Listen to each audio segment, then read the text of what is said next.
Merci de nous suivre dans MKB's officiel. Le lot Tolamoki jeudi.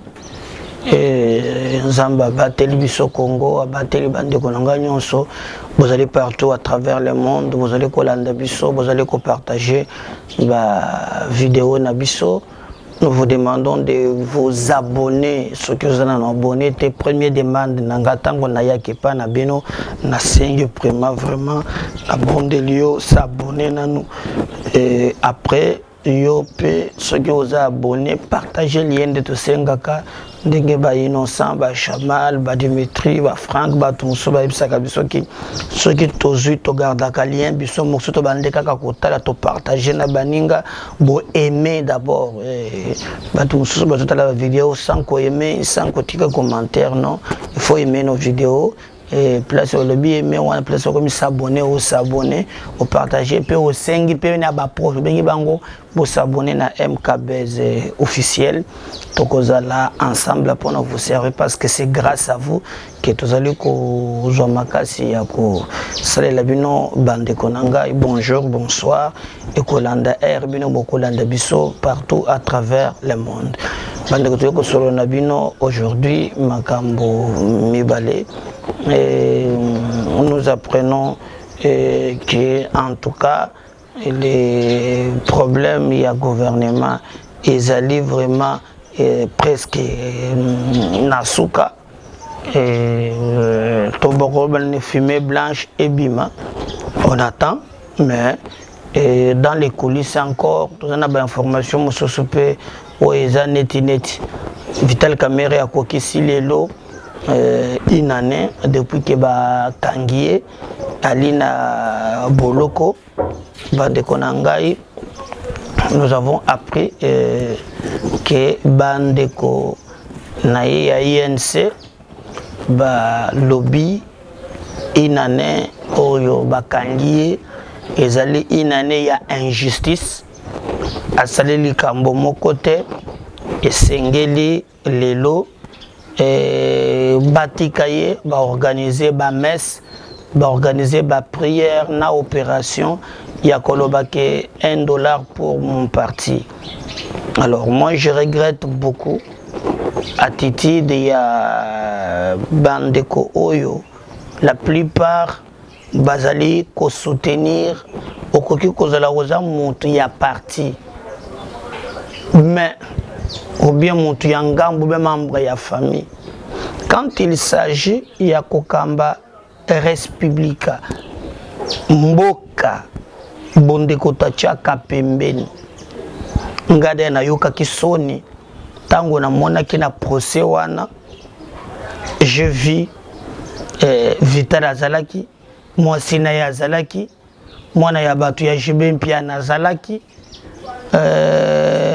ce qui de venaye comment il s'appelle Gombena Gombe Wameg Azalaki personne intéressée biso image ya classe politique oyo mona ba konfonda kamboka na libota donc ba marché ba kopebele ekotamina katiwana je vais vous rafraîchir la mémoire l'histoire au bato balobaka kaza innocent et consort cette histoire est bandaki lorsque Justin Bitakwira ayaki pour na kotonga banda on a 26 provinces on appelait ça le village moderne bato suba koloba loba na pesa kanga i passe et nandako wana à l'époque Chibala Zalaki parce que akenda que tout choc qui tourne de mon toit qui est intérim tango voyage qui les couilles à bandako wana je garde ça dans ma tête c'était 26 500 000 et d'ailleurs ça qui déjà avance il fallait bimaya 7 millions et le village moderne n'a pas 26 provinces tango le 100 jours il y a chef de l'état il y a le collège ya mikolo pe na ko 5 gouverneur bi m'appelle surtout ko surtout déjà scandale à 12 millions pe na ministère ya économie na finance c'est bimi na ko 5 pays chef à la dépôt des mesures te a qui indépendant ministère ya économie na ya finance a me ko pe 12 millions aneza wapi toko yoka masolo ya 12 millions nakati ko réunir no ba élément na sina zu mwa ndambo na kozongela bien les kambu ya 12 millions wan.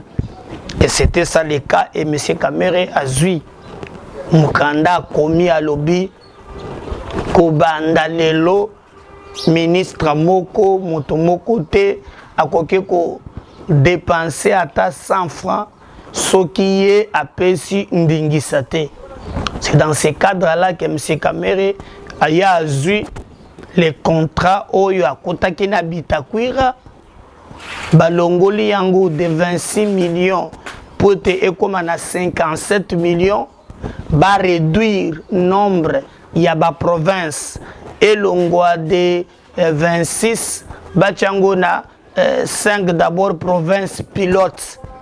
C'est ça l'historique, faut vous retenir très bien parce que ba tumingi bana ba intox moi mingi et tango ba komi kuna pona kokoma bongo et sengeli balekisa degré à gré mais ba komelango selon kalekina ba ko de GSMP bateau bazali vraiment ko s'occuper la régulation ba marché public. Tango ba komi kuna bande ko na balobi tete bo changer d'abord coût ya marché qui quitte de 26 millions à 57 millions. Et les montants au boulot que c'est qui même 15% pour toper ça à venant. Normalement, pour ceux qui sont là, qui s'attend 15% à 26 millions. Mais au Bango, au-delà même. Raison pour laquelle nous n'accordons pas l'autorisation spéciale. Donc, on peut sa autorisation spécialité. Et Mbeba ya Kamere, et bimi avant de compter à fond, et Zaki, sans cela, M. Kamere a léqué directement na autorisé pour te bameka kosala misala.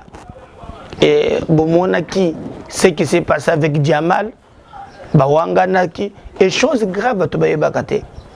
Nali solo wana, Kamera yeko, asaka na Djamal, même na Ousmane pe, parce que Ousmane les a kaka les mêmes types, mais la société fantôme na ye mi balé. Bayeko salalaye, bayeko monsieur montant 2 154 000 $ au bazouaki pour les sous kaka misala moko moko wana.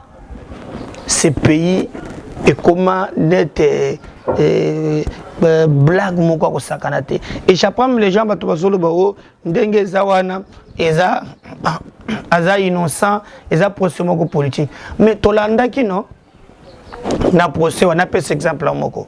On a zonga kamingi comptable ya présidence aye alubi mokolo musoso akendaki na banque centrale après amoni un monsieur qu'on appelle John Ntumba parce que John Ntumba tilelo fleuza les Cambouana.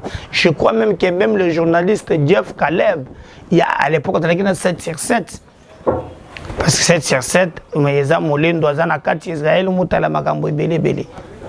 Mais Jeff Caleb a na Kasai à Salaka ba révélation de détournement. On nous a parlé de 32 millions de $. 32 millions de $. Et le journaliste a été même viré dans 7/7. Et le ministre à l'époque a besoin d'autorisation au Parlement pour entendre Tilelo et là. Il y a beaucoup de dossiers pour Tambolaka. Mais les quelques dossiers où Tambolaki, nous devons encourager la justice. Parce que Okoki, Kolingate, mais avec ce qui s'est fait aujourd'hui, moi je pense que nous pouvons quand même dire que non, Makamwe Bongwani Mwandam. Ne pas les reconnaître, il faut que ça la monte Mamabe. Makamwe Bongwani Mwandam.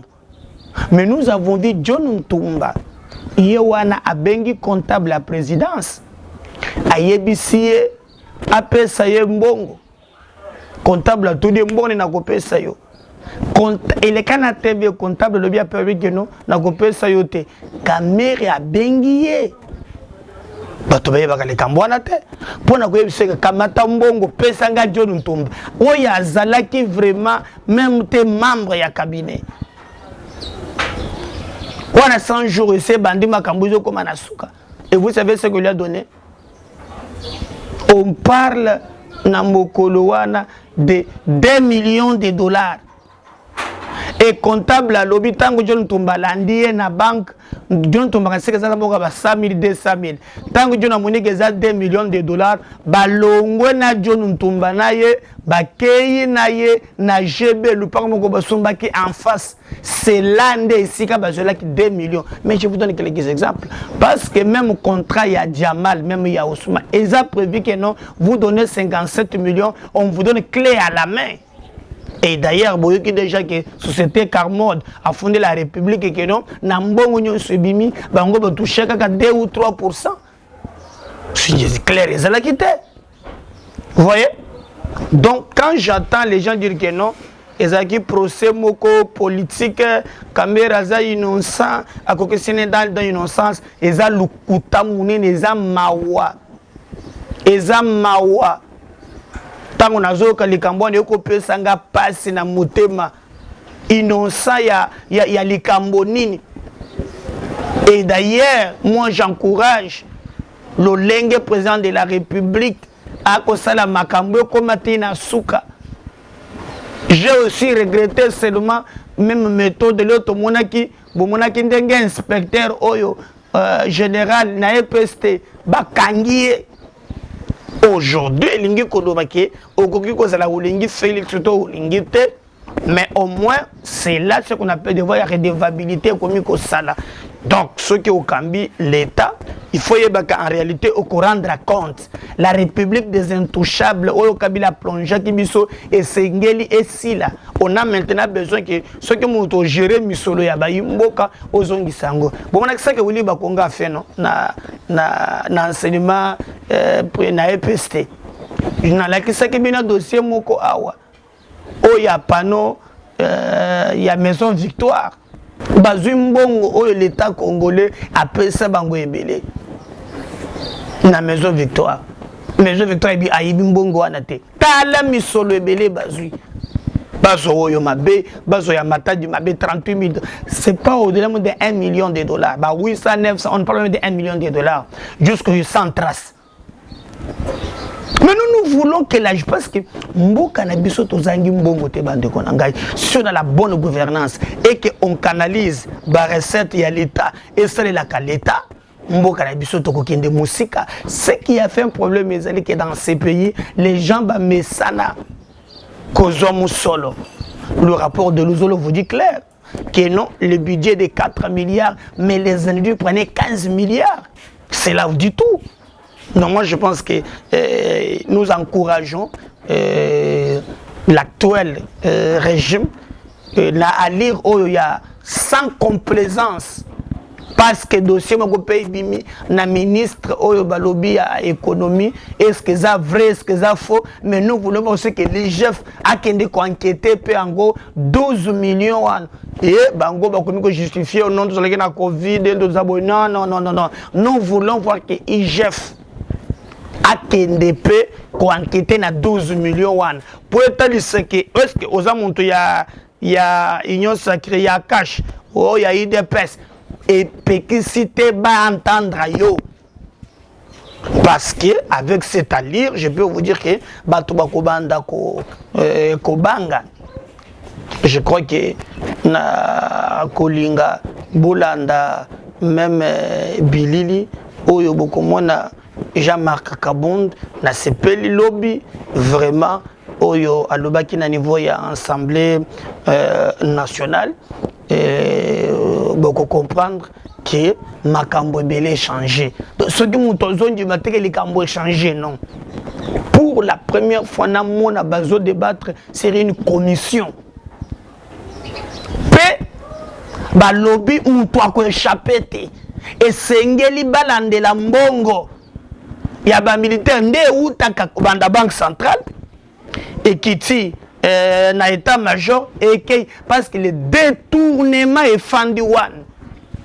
Ça j'ai aimé. Suivant cet élément. Après Tokozonga pour vous comprendre yango. Vous venez de rencontrer les préoccupations sur les. Merci beaucoup pour l'intervention. Mais je crois qu'il dit exactement la même chose que vous. restions dans cette situation de coutume et de tradition qui n'est pas au fait une réalité. Il voudrait qu'on soit réaliste dans les lois que nous votons. Parce que si vous dites que c'est clair, ici, où nous disons cette loi entre en vigueur 30 jours après sa publication, alors que ce n'est pas le cas. Et nous trouvons ça normal. C'est au fait anormal, chers collègues. C'est justement ce que le collègue Sakata dit. Il dit, au lieu que nous restions dans une pratique considérée à tort comme normale, soyons tout simplement réalistes en votant des lois qui sont respectées par le gouvernement, parce que nous, en tant que législateurs, nous avons été réalistes. Le 1 mois ici, vous venez de l'attester vous-même, que c'est irréaliste parce qu'il y a toute une longue procédure qui doit s'engager au niveau du gouvernement. Ici, je voudrais vous rappeler une chose, chers collègues. C'est parce que vous avez évoqué la question de pratique. Chers collègues, il y a une histoire que j'ai appris, que je voudrais vous raconter ici, parce que nous sommes une chambre, nous devons changer de pratique. Nous ne devons pas continuer à garder une dalle alors que nous ne savions pas pourquoi la dalle a été mise quelque part. C'est-à-dire qu'il existait dans un coin du monde une garnison qui avait placé un campement de 4 militaires qui surveillaient une dalle. 80 ans après, c'était la routine. On n'envoyait que des militaires là-bas qui allaient garder cette dalle. Mais personne ne s'est posé la question pourquoi on envoyait ces militaires garder la dalle. Mais un commandant est venu, il a dit, mais non, je voudrais voir pourquoi on garde la dalle. Il va là-bas, il trouve, on ne lui donne aucune explication.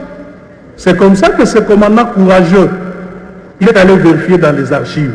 Je vous dis bien, 80 ans après, il découvrirait tout simplement que l'endroit gardé, où l'État dépensait de l'argent, envoyait des militaires chaque nuit, ni de jour, c'était tout simplement une dalle qui était mise là-bas pour poser la première pierre de l'érection d'un bâtiment destiné à l'armée. Parce que la dalle a été construite la journée, la nuit, les animaux sauvages sont passés, ils ont allumé. Et le jour, c'était impossible de poser la première pierre, donc il a été décidé à son temps qu'on puisse mettre des militaires pour continuer à garder la dalle jusqu'à ce que ça va se sécher. Mais il y a eu des situations qui ont fait que la première pierre n'a jamais été posée et les militaires sont restés là-bas 80 ans. C'est-à-dire que nous devons à un certain moment comprendre que certaines pratiques doivent changer. N'est-ce pas? Sinon, nous allons continuer à garder la dalle plusieurs années alors que nous ne connaissons pas pourquoi est-ce que ça a été fait ainsi. Parce que vous avez évoqué la question de pratique et le collègue Sakata, lui, il est pragmatique. Je voudrais que nous puissions prononcer quant à la proposition du collègue Sakata. Voilà. Oui, madame, vous avez la parole. Voilà. C'est ça qu'on attend. Mon côté, complaisance, il y a ma commission T. Ozala nani, osa appelé, ya ko répondre. Oyo ebanda kiko, moni makambo oyo. Nata ya Kabila huis clos. Secret ya défense. Mais derrière ça, bazo baso. N'appelle cet exemple. Soda congolais. Ndenge mbovotaka na budget azalaka na $9 par jour. Ozalaka soldat eloko na ya kolia. $9 par jour. Cet argent a été détourné. Détourné. Soda zoaka yangote. Toza dans un pays où soda misombe la botte, a misombe la teni. Soda. Nous avons mususu ngana munaki soda mususu. Teni pa soka. Aza soki na mbongo akosomba te. Okomata teni na pantoufle. Mais il y a des gens qui détournent. On a mis ton besoin sur la tête. Jean-Marc Kabound, il a parlé comme un vrai combattant. Nous yibinde Momboka Oyo. Baza complice civil, comme des militaires, baza implé. Oh, laisse-moi tout besoin koufa. Mais bango tout besoin pour m'abattre. Na pression maboko nangai. Et Tumbaye Koba et Talisike, le peuple de Makila, il y a combattant pour la liberté. Et Tumbaye Tchède Yango Wan, dire tout haut, on va trouver Makanase. tolingi toyeba misolo wana pour la temps ya muzitu ba soda ba de tourner même biloko kokulia ya ba soda bandoki comment mutoko ki kozala militaire za na front prime na ye et comme 10 000 on sait bisinga 10 500 mais il y a des politiciens qui s'enrichissent bolanda ki moko aza au militaire est-ce que soda comme président équipe à cause mbongo ngo wapi na chaki na vita 10 millions na ngai ni yakocha 5 millions de dollars yo kocha na vita 10 millions 5 millions bafuta ka soda combien pour akoma na mbongo acha na vita ba millions personnes azotango na TV azobomba te oui na chaki mbongo na ngana vita. Jean-Marc Kalobi, j'encourage que tout le monde a échappé, il y a une commission, il y a complaisance. Bon, il y a dans la salle. Oh non, ça ne sera pas la Kaliboso. Cette fois-ci, Makambo et Sengeli est changé. Nous voulons voir Makambo et Bongwana. Moyibinde Zobamboka. Même quand il y a une C. Et ça a appelé Kakate. Je vous donne un exemple. Kamere, na 100 jours. Akie ko salisa nzela na Bukavu na Goma. Totalité abanzela 30 km. Ndi angona bakangela pe moto foner ata bateki etile na comprendre ka eloko mo côté. Vous savez combien? C'était 30 km le coût 66 600 000. 1 km de route évalué à 2 200 000 $. Alors que les statistiques montrent à 800 000, on peut avoir 1 km de route. Ce que vous exagérez dans Mouyé Binabino, il faut comme 1 million. Mais ils ont fait des routes à 2 200 000 $ les kilomètres. Ça sont des données vérifiables. Et vous savez comment les Cambouana, Bakei, na banque, ça doit être tembe. Bazumbongo wana ba signé nanzela ya Foner andimia kofuta alors que Foner azana droit ya kotonga nzela te Foner entretana ka banzela le jour na Foner atonga nzela peut bazu 6 600 000 en contrepartie c'est maintenant mbongo Foner azuaka na ba oyo ezuaka na bakambu ya nzela akobanda kozongisa musolo wana na tembe. Et les 66 millions de $, Bakabulango le la mapa. C'est ça la République. Mais quand les gens pensent que nous, innocents, innocents. Vous avez vu lobby na Yango dans l'Assemblée nationale.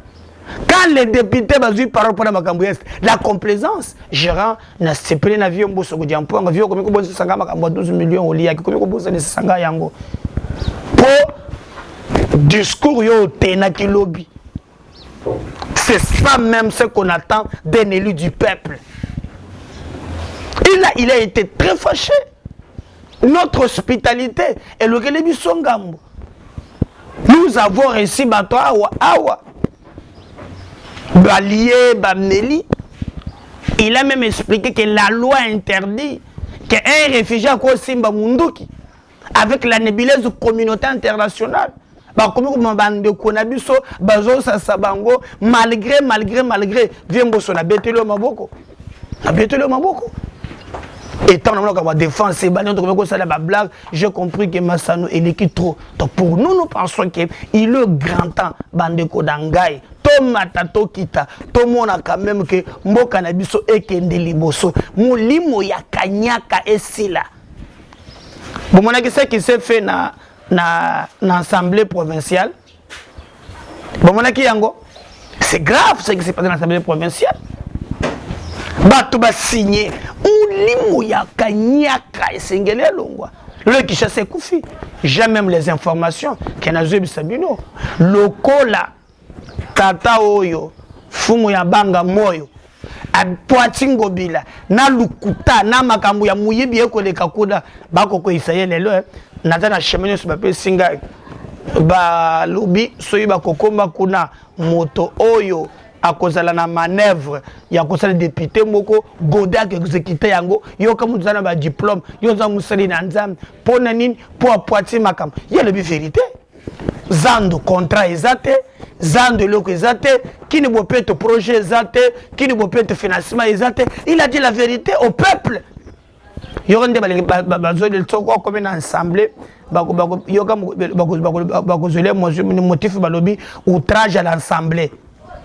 Donc outrage à l'assemblée et ces députés soudoyés encore voter motion quoi ça y est. Est-ce que bolanda ki makambo mfumu ya banga moyo alobaki? Est-ce que balobi esengele ba suspendre ye? Je préfère que bolanda ki la chile bino. Pourquoi bazolongole balobi wana? Otolandi après to zongi.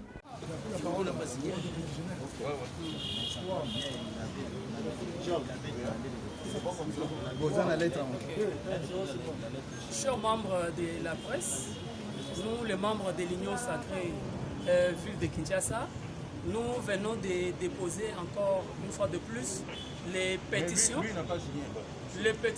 contre tous les membres du bureau de l'Assemblée provinciale de Kinshasa. Notre règlement intérieur, à l'article 28, prévoit que dès lors que le président et le vice-président sont mis en cause, ils ne peuvent ni convoquer la plénière, ni la présider. Alors nous nous étonnons de voir le vice-président, Francis Chibalabala, présider la plénière en violation de notre règlement intérieur. Alors, maintenant que la plénière est présidée, alors quel est le sort de la motion contre le président de l'Assemblée provinciale? Makamio sur ezo salema lelo na plénière et na assemblée ya ville ya Kinshasa ezali libanda ya mibeko ya mboka na biso, ezali libanda ya mibeko ya règlement intérieur na biso et ko produire effet à mon côté. Donc il y a une pétition na biso ti na suka parce que toza na posa ya changement na ville ya Kinshasa. Et maintenant que la plénière se poursuit, la suite c'est quoi? Donc saisir instance compétente, instance judiciaire, de sorte que va départager biso. Va constater irrégularité. Nous allons saisir, effectivement, nous allons saisir les instances judiciaires, de sorte qu'ils constatent l'irrégularité de la tenue de la plénière. Voilà. Bolandi ba député, Bolandi Nerombungu, lelo maintenant balingi ba koisa. Donc la République y a corruption. Totalement to bundi sakanyaka. Eze la bande ku ya INC, eze la bande ku ya wab. Ce qui muntu abe muyib, aza muyib, même ata aza muntu ya membre na ya libota, ya famille na yo. Dieu nous a donné un pays riche. Tellement riche. Mais paradoxe c'est la pays riche. Pauvre, peuple extrêmement pauvre, ça passe pas.